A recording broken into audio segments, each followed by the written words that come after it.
है गाइस, आज हम इस वीडियो में देखेंगे इफ एल्स स्टेटमेंट के बारे में, कैसे हम इफ एल्स स्टेटमेंट को यूज कर सकते हैं। So basically if else statement क्या होती है? एक कंडीशनल स्टेटमेंट होती है। अगर हमें कोई दो कंडीशंस में से एक को ट्रू करवाना होता है या फिर फॉल्स करवाना होता है, सो रिक्वायरमेंट के हिसाब से हम इसे सेट करते हैं। सो इफ एल्स को करने के लिए ना अलग अलग तरह के मेथड बनाए हुए हैं। लाइक देखो, तीन पहली होती है हमारी सिंगल इफ स्टेटमेंट। अगर हमें वो कंडीशन एक सेटिस्फाई करनी होती है तो ये यूज करेंगे। एल्स इफ होती है, अगर हमारी कंडीशन सेटिस्फाई होती है तो ठीक है, वरना बाय डिफॉल्ट हम कोई कंडीशन यहाँ पे चला सकते हैं। फिर होती है इफ एल्स इफ।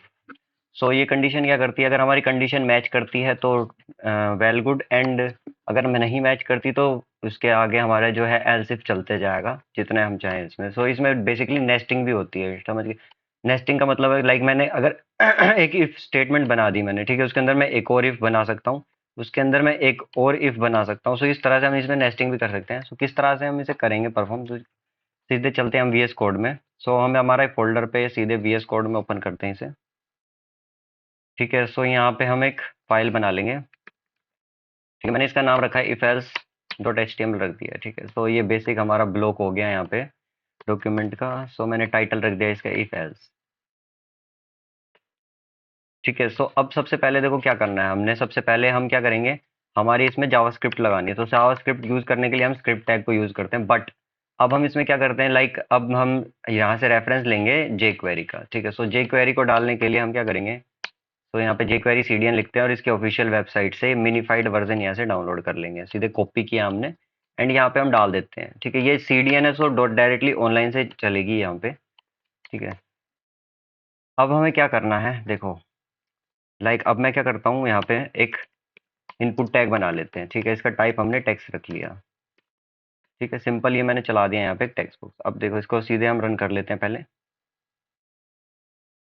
सो यहाँ पे देखो पहला टेक्स्ट बॉक्स दिखने लग गया। अब मैं क्या करता हूँ, यहाँ पे हम एक लेबल डिफाइन कर लेंगे बताने के लिए, एंटर योर एज। ठीक है, अब हम क्या करेंगे, यहाँ पे उसकी एज बताएंगे यहाँ पे। ठीक है, देखो सिंपल सिंपल यहाँ पे हमारा एक लोगो, यहाँ पे नाम आने लग गया, एंटर योर एज, और यहाँ पे एज आ रहा है। अब देखो अल्फाबेट ले रहा है, सो हम इसको क्या कर देते हैं, यहाँ पे नंबर कर देते हैं। ठीक है, तो अब ये नंबर यहाँ पे लेने लगेगा, सिर्फ नंबर्स यहाँ पे एंटर कर पाएंगे। सो अब क्या करना है कि मैं चाहता हूँ जब भी मैं इस इनपुट टैग में डालूं तो वो चेक करे कि मेरी जो एज है 18 से ज्यादा है या नहीं है। ठीक है, सो अब क्या करेंगे, हम यहाँ पे डालेंगे, बट उससे पहले हमें एक बटन चाहिए जिस पे मैं क्लिक करूं और यहाँ से मैं वैल्यू उठा सकूं। ठीक है, सो हम यहाँ पे एक सिंपल सा एक सीधे बटन बना लेते हैं।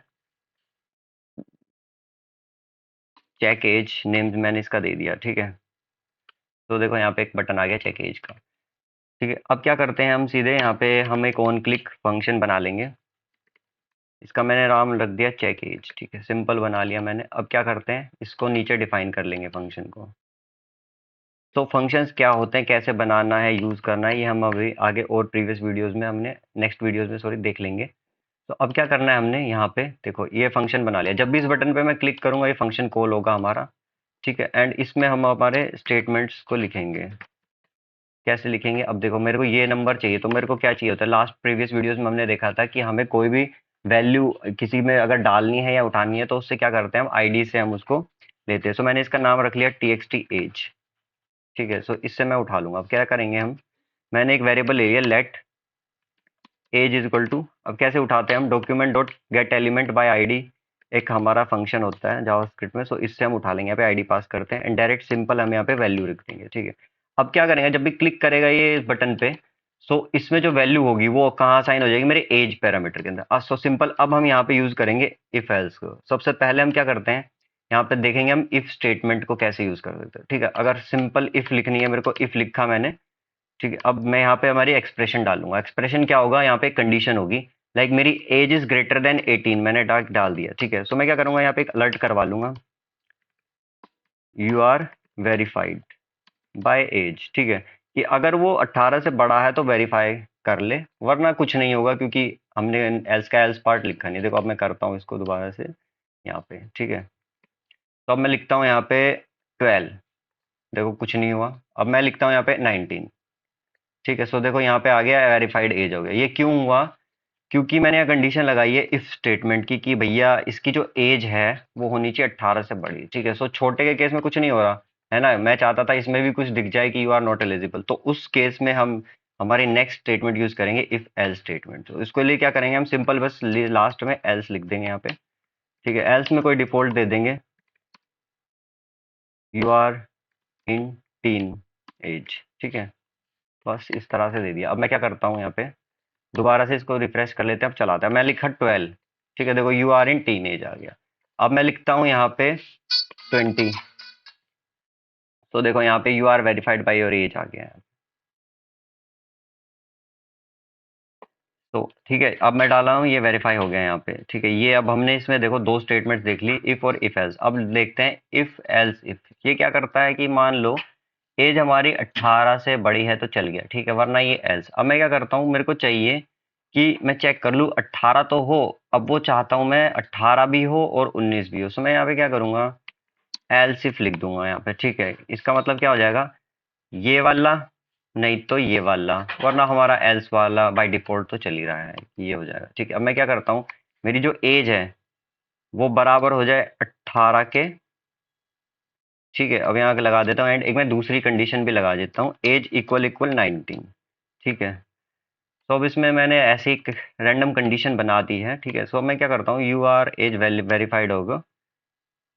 ठीक है, अब मैं इसमें लिख देता हूँ message and your age is 19। 19 इसलिए क्योंकि मैंने एज इज इक्वल टू 19 कर दिया है। ठीक है, अब कंफ्यूजन हटाने के लिए इसको भी हटा देते हैं। ठीक है, सिंपल रखते हैं कि अगर 19 डालता हूं मैं तो ये यहाँ पे चल जाएगा, वरना नीचे वाला चलेगा। अब चला के देखते हैं इसे। ठीक है, सो मैं सबसे पहले डालता हूँ 12, तो क्या करेगा ये, इसमें से पहला ही ये फॉल्स हो जाएगा, ये वाला भी फॉल्स हो जाएगा, सो हमारा एल्स पार्ट चलना चाहिए। ठीक है, सो ये आ गया हमारा एल्स पार्ट पे।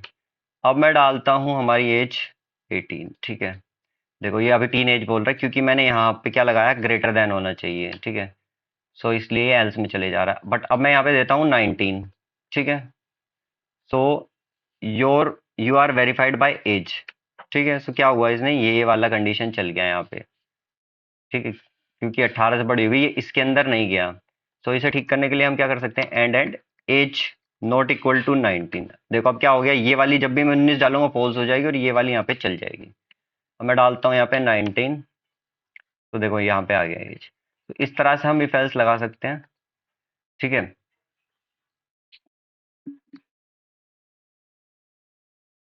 तो ज़्यादा वीडियोस के लिए लाइक करो, शेयर करो, सब्सक्राइब करो चैनल को।